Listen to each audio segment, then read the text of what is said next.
നമസ്കാരം. കഴിഞ്ഞ ദിവസം ചിതറയിൽ ഒരു വീട് ഇടിച്ചു പൊളിച്ചിട്ട് അവിടെ താമസിച്ചിരുന്നവരെ പുറത്താക്കി. അവരുടെ സാധന സാമഗ്രികൾ പോലും എടുക്കാൻ സമ്മതിച്ചില്ല, വീട്ടുടമ സമ്മതിച്ചില്ല. വാടകയ്ക്ക് 8 വർഷമായിട്ട് വാടകയ്ക്ക് താമസിച്ചുകൊണ്ടിരിക്കുകയായിരുന്നു. അവരിനിയിപ്പോൾ എന്ത് ചെയ്യും, എവിടെ ഉറങ്ങും, വളരെ കഷ്ടമാണ്, രോഗികളാണ് എന്നൊക്കെ പറഞ്ഞുകൊണ്ട് വളരെ ഹൃദയഭേദകമായിട്ടുള്ള വീഡിയോ വാർത്തയായി ചെയ്തിട്ടുണ്ടായിരുന്നു കേരളത്തിലെ സ്ട്രീം ചാനലുകൾ, എല്ലാ ചാനലുകളും. അത് സത്യത്തിൽ അങ്ങോട്ട് വിശ്വസിക്കാൻ കുറച്ച് പ്രയാസമുണ്ടായിരുന്നു. കാരണം അത് എൻ്റെ പഴയ നാടാണ്. 96-ലാണ് ഞാൻ അവിടെ വിട്ടത്. കുറച്ച് ബന്ധങ്ങളൊക്കെ അവിടെ ഉണ്ട്. അതുകൊണ്ട് തന്നെ അതിനെക്കുറിച്ചൊന്ന് അന്വേഷിക്കാമെന്ന് തന്നെ കരുതി. ഞാൻ അന്വേഷിച്ചപ്പോൾ എനിക്ക് കിട്ടിയ വിവരങ്ങൾ നേരെ ഓപ്പോസിറ്റാണ്. അതിവിടെ ഒന്ന് പറയണമെന്ന് തോന്നുകയാണ്. അതായത് 8 വർഷമായി ആ ദമ്പതികൾ അവിടെ താമസിക്കുന്നു എന്ന് പറഞ്ഞു. അതാണ് ചാനലുകൾ പറയുന്നത്. ഈ സംഭവം നടന്ന അന്നേ ദിവസം ഇവർ ഈ യുവാക്കളെ ചെന്ന് ചീത്ത വിളിച്ചു എന്ന് പറഞ്ഞുകൊണ്ടൊരു കള്ളക്കേസ് കൊടുത്തു. അവർ ചീത്ത വിളിച്ചിട്ടില്ല, കള്ളക്കേസ് കൊടുത്തു. ആ കേസ് അന്വേഷിക്കാൻ ഇവരെ രണ്ടുപേരും സ്റ്റേഷനിലേക്ക് വിളിപ്പിച്ച സമയത്ത് JCB കൊണ്ട് നിരത്തി ആ വീട്. ഇത്രയുമാണ് പ്രാഥമികമായിട്ട് പറഞ്ഞത്. അവരുടെ വിലപ്പെട്ട രേഖകൾ, എല്ലാ രേഖകളും അതിൻ്റെ ഉള്ളിലാണ് എന്ന് ഒക്കെ അവർ പറയുന്നുണ്ട്. അപ്പോൾ ഇത് ഒന്ന് അന്വേഷിക്കുമ്പോൾ ആദ്യത്തെ വാദം തന്നെ ആദ്യം പൊളിഞ്ഞു. അതായത് 8 വർഷമായി ഇവരോട് താമസിക്കുന്നുള്ളത് തെറ്റാണ്. ഇവരുടെ ആ തുടക്കകാലത്ത് പല ഭാഗത്തും ഇവർ വാടകയ്ക്ക് താമസിച്ചിട്ടുണ്ട്. വാടകയ്ക്ക് താമസിച്ച സമയത്ത് അവിടെ നിന്നൊക്കെ ഇറക്കി വിട്ടിട്ടുണ്ട്. അതിനുള്ള കാരണം എൻ്റെ കയ്യിൽ തെളിവില്ലാത്തതുകൊണ്ട് ഞാൻ പറയുന്നില്ല.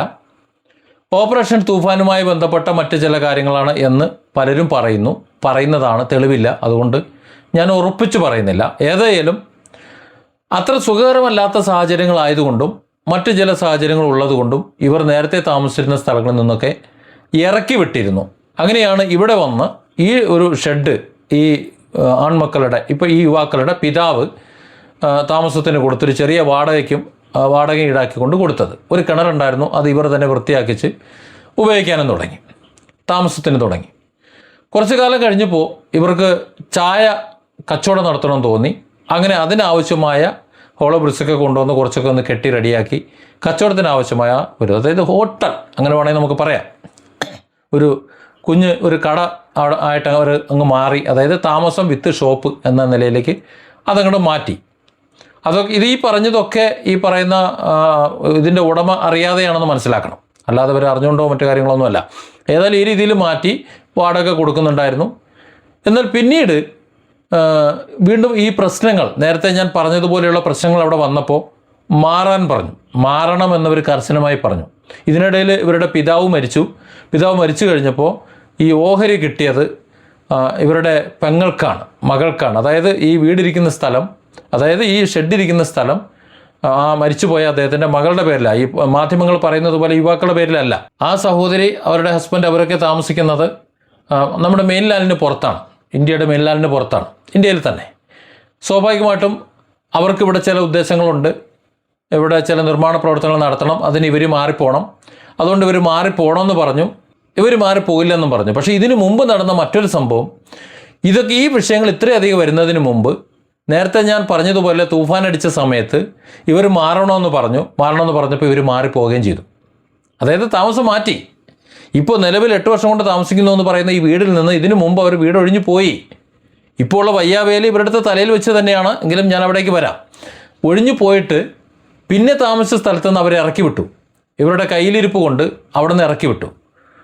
ഇറക്കി വിട്ട് ഇവിടെ വന്ന് വീണ്ടും ഇവരോട് കൈയും കാലും പിടിച്ച് കരഞ്ഞ് ഞങ്ങൾക്ക് വേറെ നിവൃത്തിയില്ല എന്ന് പറഞ്ഞതുകൊണ്ട് തൽക്കാലത്തേക്ക് നിങ്ങൾ മറ്റൊരു വീട് ശരിയാകുന്നേരം അവിടെ നിന്നോ എന്ന് പറഞ്ഞാണ് വീണ്ടും കയറി കൂടിയത്. എന്നിട്ടിപ്പോൾ കൊല്ലം കുറേയായി. ഇതിനിടയിൽ അറിയുന്നത് ഇവർക്ക് മറ്റൊരു വാടക വീട് ഉണ്ട് എന്ന് തന്നെയാണ്.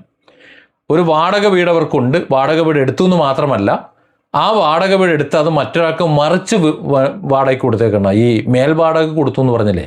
ഉദാഹരണത്തിന് ഒരു 500 രൂപയ്ക്ക് വാടക, ഡെയിലി 500 രൂപയ്ക്ക് വാടകയ്ക്ക് എടുക്കും. എന്നിട്ട് ഡെയിലി 500 രൂപയ്ക്ക് 1000 രൂപയ്ക്ക് മറിച്ച് കൊടുക്കും. മനസ്സിലായോ? അങ്ങനെ വരുമ്പോൾ അയാളിൽ നിന്ന് 1000 രൂപ വാടക നമുക്ക് കിട്ടും.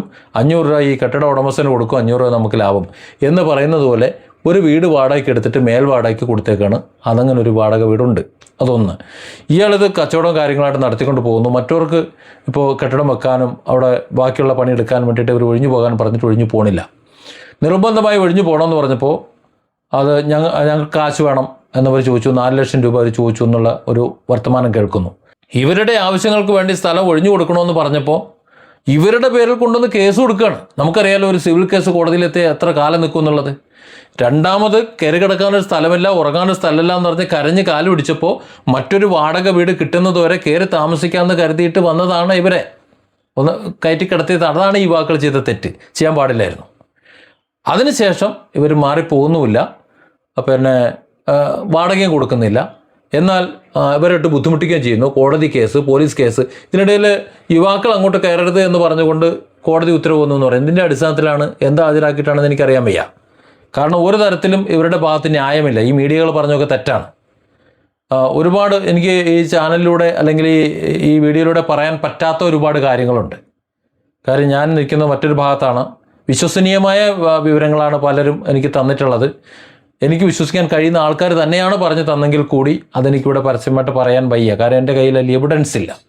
ഇനി അങ്ങനെ ഞങ്ങളെക്കുറിച്ച് അത് പറഞ്ഞു എന്ന് പറഞ്ഞിട്ട് അടുത്ത കേസ് വന്നു കഴിഞ്ഞാൽ ഇനി അവിടെ പോയി കേസ് പറയാൻ വയ്യ. അതുകൊണ്ടാണ് ഇവിടെ പറയുന്നത് അവരില്ലായിരുന്ന സമയത്ത് അത് പൊളിച്ചത് ശരിയാണോ? എൻ്റെ അഭിപ്രായത്തിൽ ശരിയാണ്.